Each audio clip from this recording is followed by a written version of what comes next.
Hello everyone. Today I wanted to talk to you about the mask that everyone's talking about. If you've been on the internet or listened to any news, you know that masks are a big conversation. So this is a fabric mask. It is lined. There's two different fabrics here. And what I wanted to do is tell you, I have read and researched and looked and asked questions about what's best, and there's a lot of different information out there. And the one thing I know is this is not going to totally protect us from the coronavirus, but it will help. And if for the medical people who are working every day and not home, safe in their homes like a lot of us are, I know my husband's there every day because without computers, the hospital can't function, and it's scary, but just like the doctors, they have to do what they have to do, and we really appreciate them all. But this mask, this happens to be a little mask I had here from a while ago, but it will cover the mask that the personnel, the doctors and nurses, will wear in the hospital. And this particular one, I have a piece of, it's actually a bread tie, or a bread tie. And you put this over and it pushes down, and it makes it more tight to keep the particles of the virus from going through as easily. So I just want, I'm going to show you a video. I don't have Becca here. She's at home in her safe place. And so I'm doing this on my own, and I'm not great at it, but I'm trying. So there's going to be places, there's one place in the video where I talk to you about stitching this top band on, and then I tell you to do the bottom, and then I go back and say, now we're going to do the top, because I wanted to tell you about how to put this plastic, or not this plastic, but this metal piece in here. So forgive me for that little mistake, but hopefully you'll find this easy and helpful to sew along with. And in just a minute, I'm going to show you the supplies you'll need. It's good to see you girls, or good to just know that you're out there, and I miss everyone. Here are the supplies you're going to need. I'm just going to point as I'm talking about it. First of all, you're going to need 2 pieces of fabric. They're going to be cut 9 inches wide by 6 inches tall. You will need 2 strips for your ties. They will be cut 1 7/8 inch wide, and what did I decide? Around 40 inches long. And then I tell you how to do all that in the next steps. There's a shortage of elastic. It's funny. My husband works at Vanderbilt, as I said, and he sent me a link today from a person at Vanderbilt telling about these masks and what they could use. And they're in good shape right now with the official mask. But if they had these, they could use them in less critical situations to make sure that they don't run out of the needed mask that they have. But anyway, that's why we're doing ties, because they requested that. There's a shortage of elastic. That's what I was trying to tell you. So the link that he sent to me from Vanderbilt said evidently elastic is the new toilet paper, because of people are hoarding elastic, but I don't think they're really hoarding it. I think they're getting it to use it to make these masks. So anyway, we have the 2 blocks of fabrics. It's best if your fabric is 2 different pieces so that they can tell easily what is the outside of their mask and what is the inside of their mask, because you wouldn't want the outside to be used on the inside, because that's where the germs would be mostly. You're going to need a rotary cutter or scissors, pins. Back here I have some glue basted. If you wanted to glue this in place to hold it, that would work well. This is a bias tape maker. I used it to run bias through These ties here do not have to be cut on the bias. I just have a lot of bias here.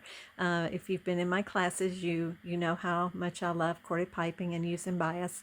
But I tell you how to use the Clover bias tape maker, and also on my Trisha's Tips and Techniques YouTube channel, I have a tutorial on how to use the bias tape maker, so you might want to look at that. It's more in detail than what I told you in this information.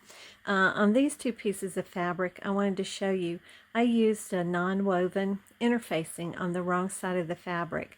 As I was reading information, that is not going to let particles through as much as a piece of fabric would. And they suggested just 100% cotton fabric because the fabric needs to be breathable. This was just so I could show you that I like to iron the interfacing onto the fabric. The interfacing is slightly smaller than the fabric, and then I cut my pieces. I have lots of scraps of interfacing, so here I just overlapped it so there would not be a gap, and I'm using pieces that I had. This is a great way for us to use our stash of fabric. And I love this piece of fabric, but I thought hopefully when a nurse puts it on, it'll make her just feel good because it's cheery, you know. So this is to just help those who are so helpful to us in taking care of us. So thanks again, girls, and here we go. Using two different fabrics, cut a block of each one that is 6 inches tall and 9 inches wide.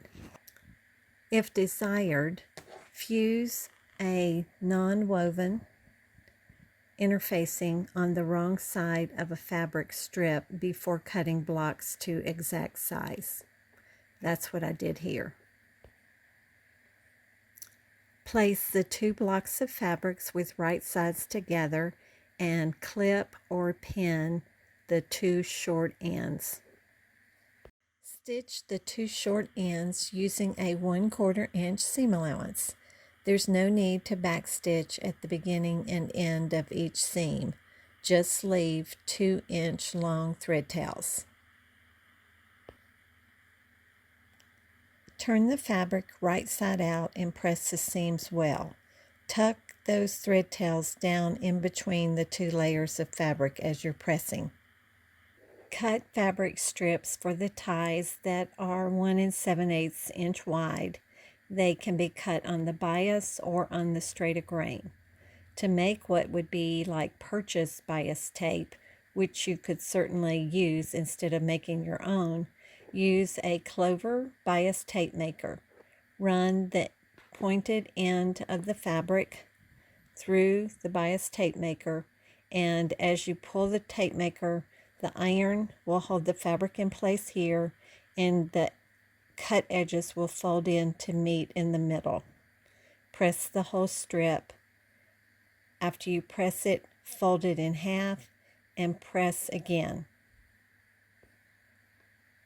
In case you've never used a bias tape maker before, when I said fold it in half and press again, this is what I'm talking about. You fold, once the edges are ironed into the middle, then you fold that in half and press again.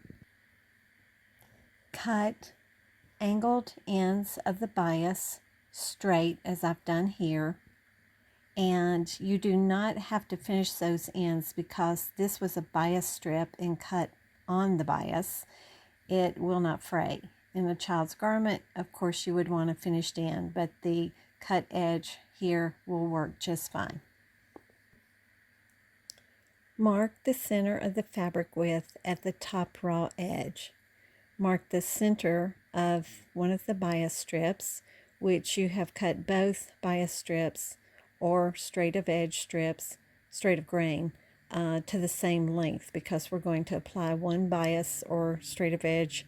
We're going to add one piece of binding at the top and another one at the bottom, and that will finish the top and bottom edges, and it will also create our ties at the same time.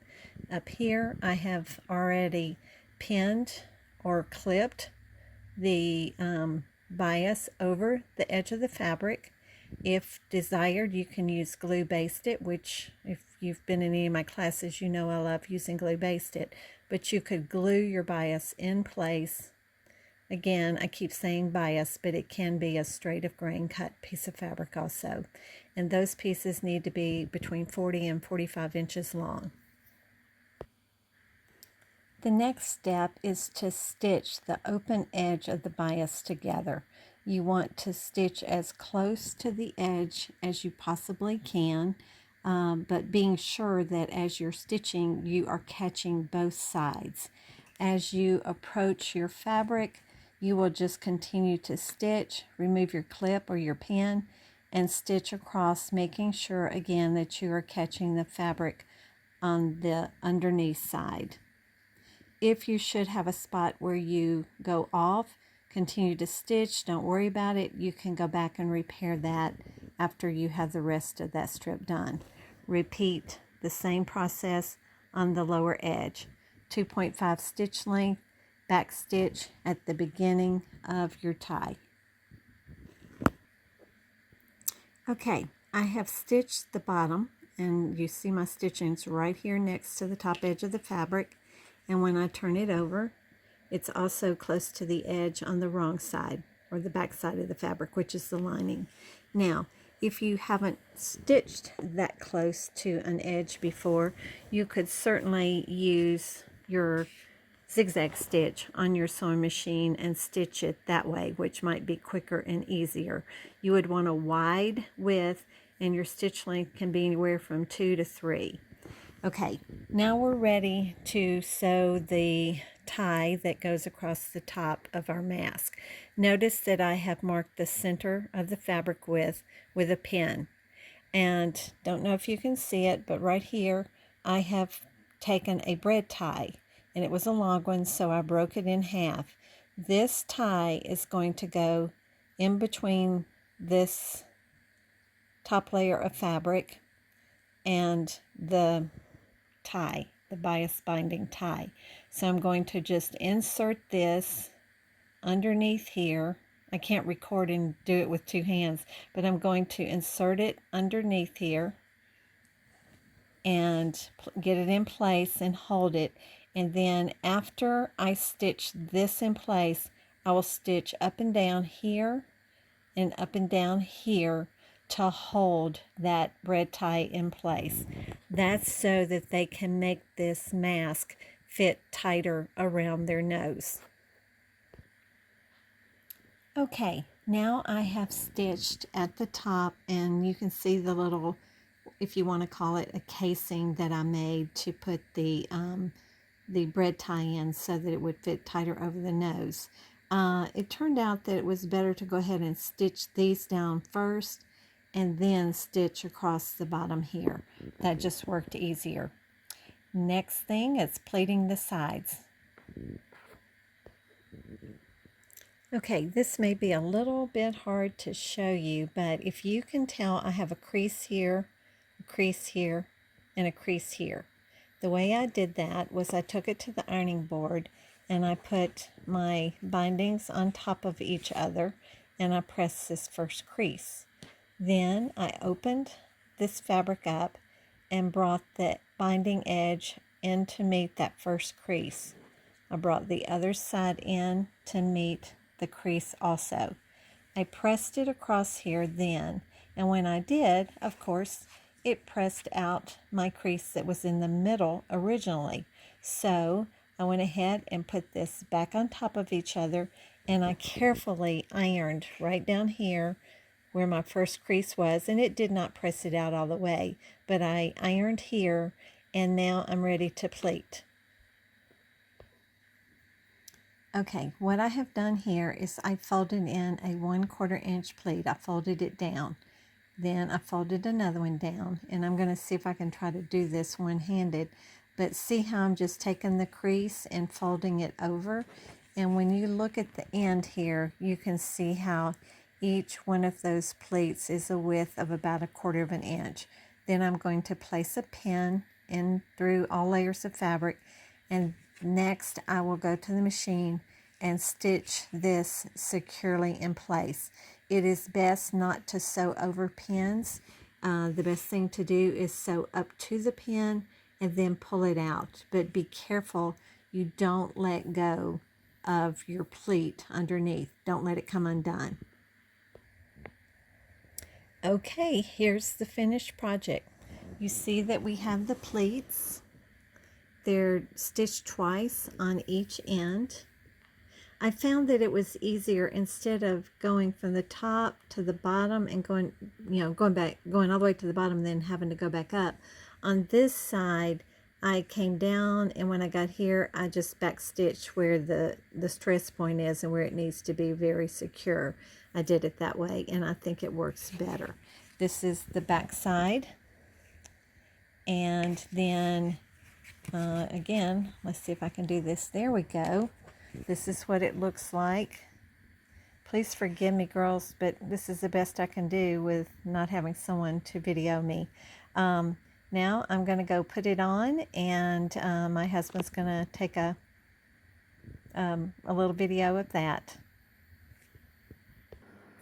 Okay, so here's the mask. You can see how tight it fits across the bridge of my nose because of the bread tie we put in there. It's snug against my face on the side. It's tied up high in the back, and then here it's tied under my hair, and it feels very comfortable, and I think I could wear it if I was out, and I'm sure the nurses will appreciate it. And this also can fit over the actual mask they wear at the hospital.